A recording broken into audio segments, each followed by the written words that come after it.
Our normal is different. It's changed. It doesn't mean that you can't have a new normal, but the normal that you knew before the flood is gone. So all disasters are unique, all recoveries are unique, but there are certain things that are common to disasters, and grief, confusion, immense sense of loss, uncertainty about the future, and those are shared regardless of the disaster. There are defining characteristics that call for empathetic ties every time a disaster strikes. The Mouse River flood of 2011, the Red River flood of 1997. Ultimately, each disaster carries its own unique personality. But while the world was watching as the events unfolded in Minot, Grand Forks was flooded with memories of decisions they made only 14 years ago.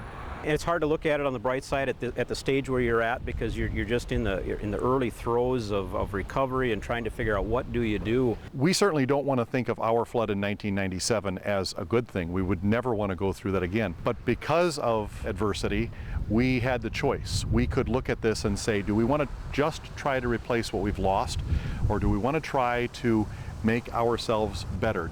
I've referred to it as a forced urban renewal project. It wasn't something we wanted to do, but it was the opportunity that came out of a very bad situation that we were able to do. If Grand Forks had been able to continue to protect their city in the way that they had been, they would have missed the opportunity to remodel City Center Mall downtown and to make improvements to their underground infrastructure. If I go back to the flood fight in 1996 and 97, it was probably about 40 pages worth of things and steps that we went through. Now we basically have it down to one short list. We spent about 3 years determining what would be the best way to protect our community, cleaning up, demolishing, rebuilding, before we even turned a shovel full of dirt to build a new flood protection system. We started that in June of 2000. So that was 3 years after our flood.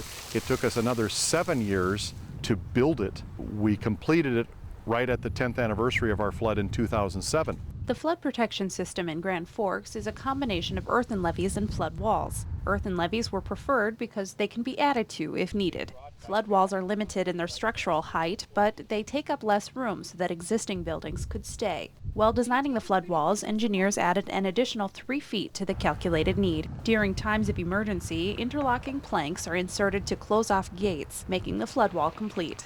Like the series of calculations that went into the height, width, and depth of the flood walls, the distance from the banks of the Red River was also calculated. The 2,200 acres of land that falls between the flood walls and the river makes up the greenway of Grand Forks. We made a conscious effort to make that greenway an attribute to the community. Obviously, you've got it, and if you don't do something with it, it can become an eyesore. In total, the flood protection system was a $409 million investment. The funds came from various attributes, including federal funds and grants, $52 million from the state of North Dakota, and an $89 million contribution from the city of Grand Forks. Flood protection is a really good investment. Our costs for fighting floods today are very, very much less than they were. The flood protection system Grand Forks engaged in included 12 pump stations, retaining walls, earthen levees, a diversion channel, greenways, and the land to make it all happen.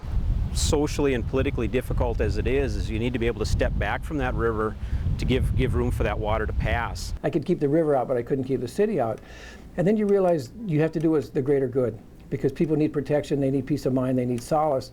And by people fighting to keep what they had would delay the healing and recovery process, which is more important than any one individual. So the town was much more important than Mike Brown. The Red River had clearly claimed space for itself. 800 homes and 50 businesses were moved or demolished to make room for the Greenway. Lincoln Park is part of the Greenway. There used to be 380 homes and an elementary school that was here. But this is one of the lowest levels of Grand Forks, and so it was the most heavily damaged. This is an area where the curb is missing, and it looks like there was a driveway here. There actually was, because this is where a house used to be, and this goes all the way along through Lincoln Park this way. You will get angry, you will get sad, you will get jealous, you will get frustrated, you will get exhausted, you will have all of those things happen to you, not necessarily all at the same time. Sometimes it'll feel like it's all at the same time, but it is worth it to pick yourself up and go on. Grand Forks has just started to feel comfortable behind their flood protection walls. In fact, they only recently put them to the test. 2009 and 2011 were the second and third highest water levels that Grand Forks has seen in history. And as Minot is already learning, every disaster is different, and it affects communities and individuals differently.